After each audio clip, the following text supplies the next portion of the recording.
The Sudan turbulence that erupted in Sudanese capital Khartoum serves as a warning shot to the neighboring East African countries, including Kenya, about how the quest for power under Saudi democracy is dangerous to a stability of the nation. Welcome to the Bold Analysis. I want us to learn some very important lessons here.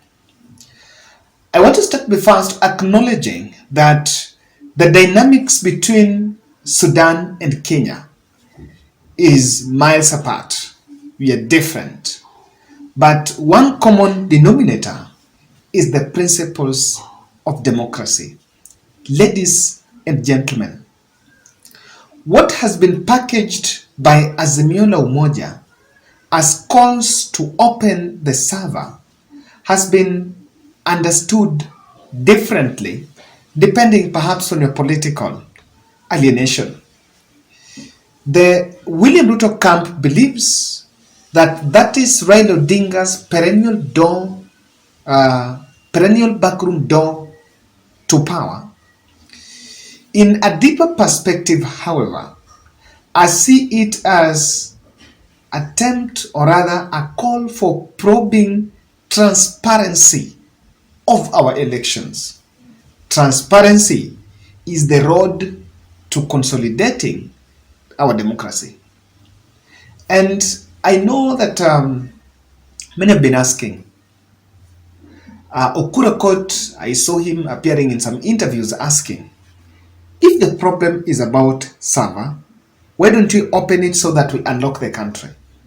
I think even me, I did that analysis even before the Oduor. I did that analysis asking, and why is it becoming difficult to open that server so that we unlock the country? Let me refer you to this research here. That's this survey that was done by one former Nyeri, the member of parliament who vied as Nyeri senator, Kabando wa Kabando, who did this Twitter survey. That's the one I'm looking for here.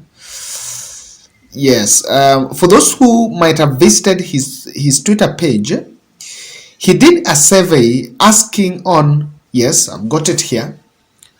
Once IBC servers are opened, if it is proven that Raila won as he claims, then number one was Ruto regarding staying, 28%, Baba Mama takeover, 33%, handshake government, 8%, new elections in 90 days, 30%. If you analyze this survey, there are two options that are on it that are taking the. I want to believe that in this Twitter storm, the 33% that are saying Baba Mama takeover are different from the 30% who are saying new elections. Now, if you add the people that want new elections and the people that want Raila takeover, it gets to 66%. Then keep off this handshake team, because that is all it cuts across. You can technically see that those who are perhaps satisfied, according to that survey, with William Ruto's power are 28%. I'm not very good in mathematics. I'm just using observations. So what does that tell you? That the question of server directly answers transparency of our election, or answers the question of who won the last general election. That is why I want to explain for you in details, and let's just look at a very important point here. Why failure to open that server, or rather failure to address the question of opening the server, is dancing with danger. Let me say this. I've had very informal conversations with people trying to ask about the server question. Someone says, Kevin, It can't be opened. There is no server. People are really figuring out, where is this server? What is it? Is it some kind of a box in inafunguliwa? Is it this computer that has all this database that can be accessed? Accessed and this data is retrieved. So this, according to me, is that maybe we should not stop an inquiry, because what UDA have been doing is to close, put it to a closure. It's difficult, and it will be difficult for William Ruto to put the last general election, to bring it to a closure, if we can't put our acts together in reason about the question of OTS, open the server. Hey, I'm telling you, take some time and go through the comment section. You listen to the way Kenyans are talking about, hey, comment section, hey, open the server, open the server. Kindly, I want us to delve deep why we should not make that risk, and why we should not make the risk of even thinking about any election without addressing the question of server. Allow me to remind you about our fundraiser, the 1 week fundraiser we are doing for a lady here who needs really some support. I interviewed a young couple here. So the wife delivered in Kenyatta in a hospital. I think that, yes, that was Pumwani. Then after that, she was not handled well, so she developed some complications, calling tear. I think there was tear. So taken to Kenyatta, and then bill accrued to 80,000. So the lady is detained there, known as Mercy. So we're just doing a very small fundraiser, and 80,000 for 1 week, and kindly 50 shillings challenge. Let's help bring this, make sure this is done. Allow me, towards the end of this video, for those who have not yet watched, I'm going to share the interview with them. For this video, I'll be sharing once every day. I'll share in one video. So in this video, I'm going to share that. So make sure you watch to the end. 2007, let's learn something. And let's go to South Sudan. Why I'm telling you that I've been trying to follow up. And since, the first coup, there was the first coup in the 2019 that followed the removal of Omar al-Bashir. And then there were huge protests there to end the 3-decade rule and the army mounted the coup to get rid of him. But even after that, civilians continued to demand a role in the plan to move towards democratic rule. They've always wanted it. Somehow, there was a joint civilian military government that was then established, but that was again overthrown in 2021. So what is happening now? The two military factions, the two factions that took power, are the ones that are now fighting for it. So what does it tell you? Power is insatiable. That's it. It doesn't satisfy. So you cannot say that I have served 1 term, I'm comfortable, can go. I have served 2 terms, I'm comfortable, can go. That is not it. Power is insatiable because there are a lot of interests that come into play. This analysis was not about them. I was just trying to draw example. There is that which we must get right. Let me tell you something. I was just reading the background of 2007 crisis.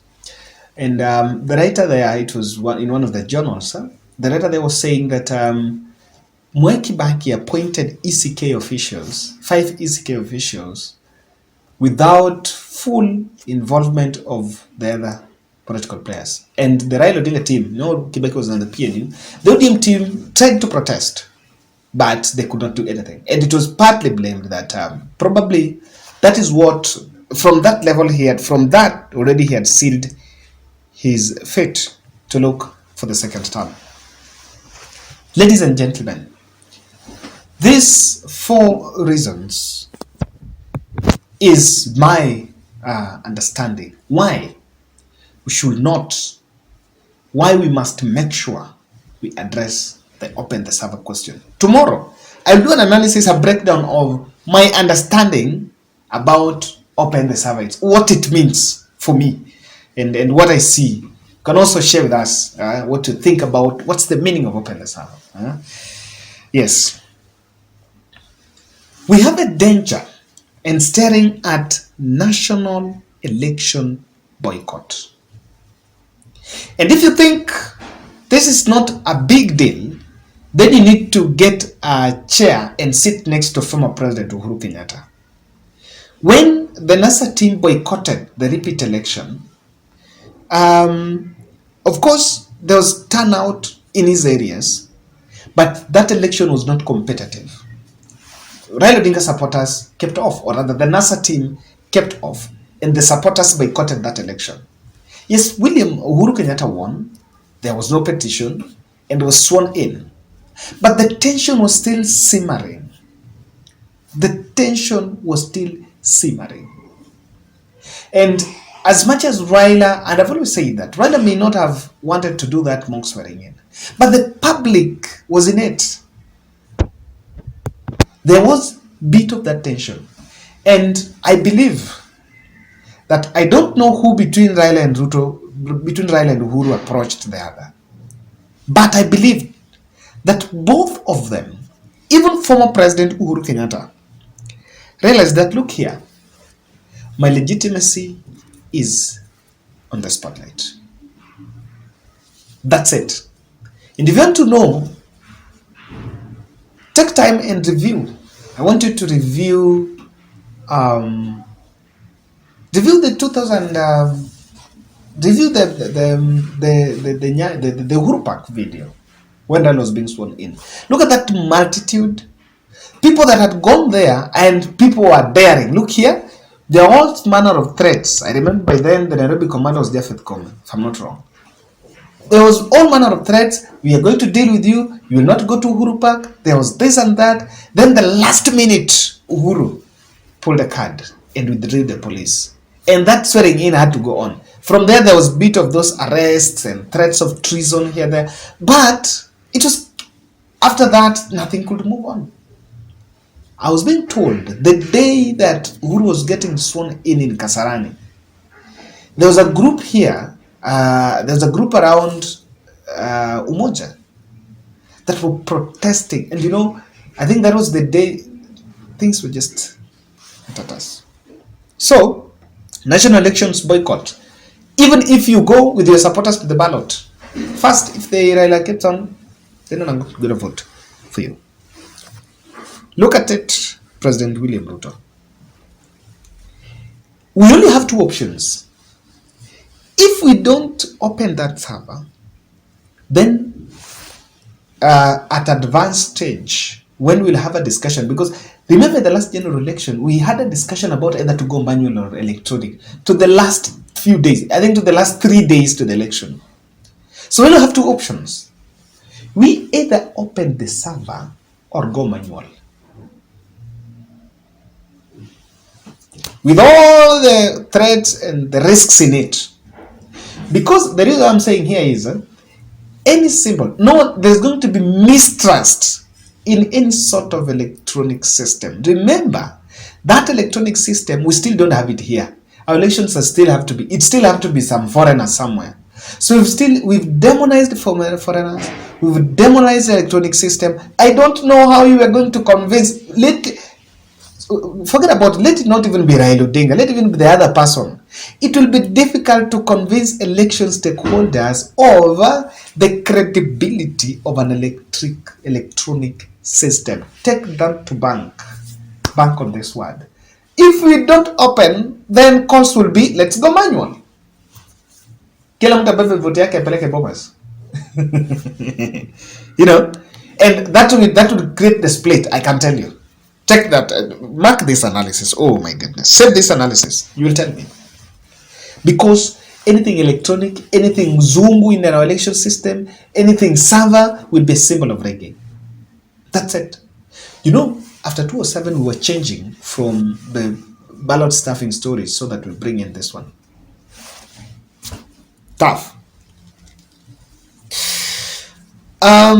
Azimio sustained victory claim activities will brand William Ruto's rule as authoritarian. Power grabber. and that can sustain calls for electoral revolution. Probably, what will be in the ballot in the next general election, in my understanding, could be rescuing our democracy. When you go to an election about rescuing our democracy, not rescuing our economy, then I can tell you that people will want it. Oh. So that's why we must avoid any creation. President Ruto must get them. You must avoid anything that will go to election with conspiracy theories. You know, when you have a lot of hardline stands and you seem not to be committed to listen to any other person, it looks like you have some conspiracy theories to retain power. And that is why I said I am against Musalia Mudavadi's narrative. I think it is by Musalia and some other juvenile politicians that we won when you had deep state and deep media and deep thing, whatever. I don't know what is deep. So that narrative is wrong to say now that you are in power and you're saying now you lost when you had the deep state. Now I have the deep state. Now you can't defeat me. You know what you're simply saying? You're simply saying that you can't relinquish power. That just tapping statement is very wrong and is very dangerous, because you're simply saying I can't leave power. That's what you're saying. Ladies and gentlemen, I don't know what's your take.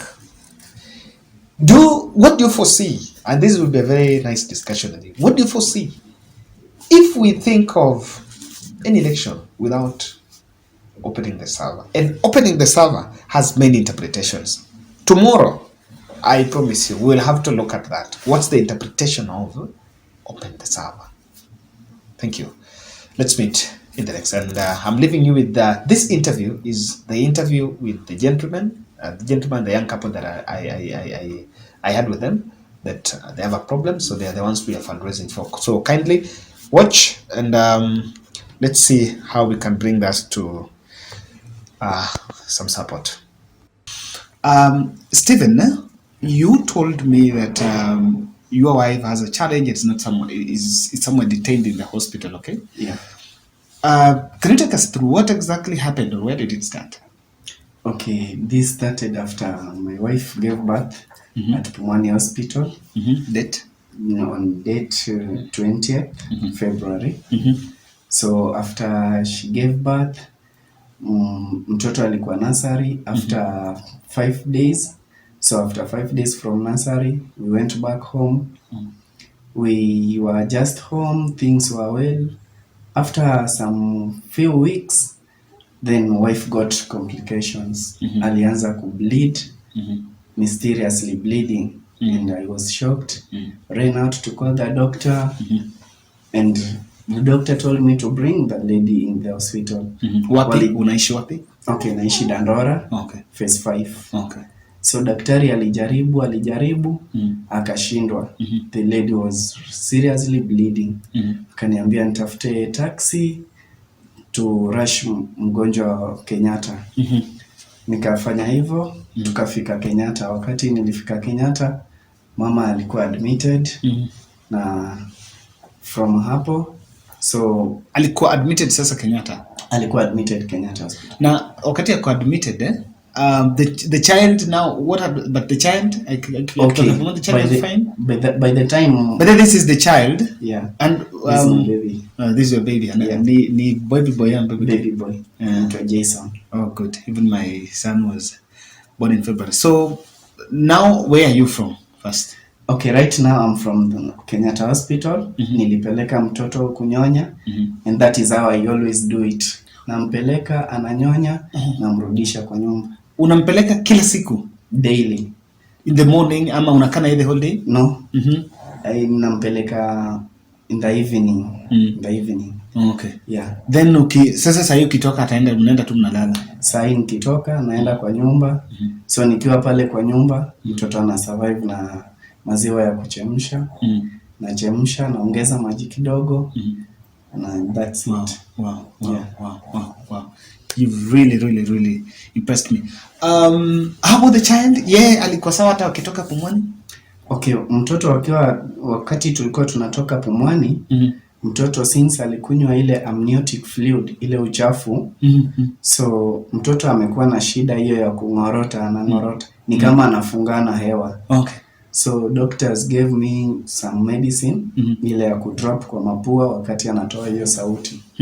So hiyo ndo nimekuwa nikitumia, but still at times nasikia anatoa hiyo sauti kama hata sasa nasikia na hata sasa. Yeah. What did the doctors in Kenyatta say was the problem? Doctors in Kenyatta waliniambia mama wakati alizaa kuna vile mtoto alimrarua, they got a tear. So walimshona, alienda theater wakamshona. Na alizaa normal? Alizaa normal. Na tear. Okay. So, anafaa show me or something. Okay. Yeah. You may not understand because we don't have a lady here. Yeah. Okay. So that was what was bringing the complication about the bleeding. Yeah. Guys, I was told this, and I really got touched by his story, Stephen's story. You know, when he was telling me you were in Kenyatta, and I was like, okay, what's going on? So it's been there for how many days? Since date second. Date second. Yeah. The bill is 80,000. 80,000. Yeah.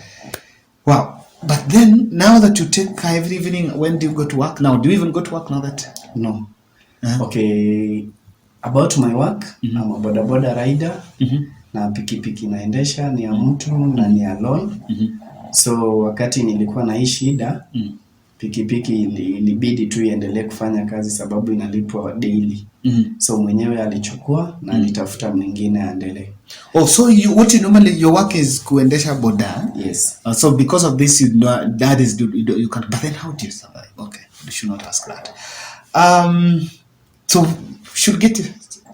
What is the terms of the loan? How much do you pay to get a pikipiki on loan so that you pay boda maybe?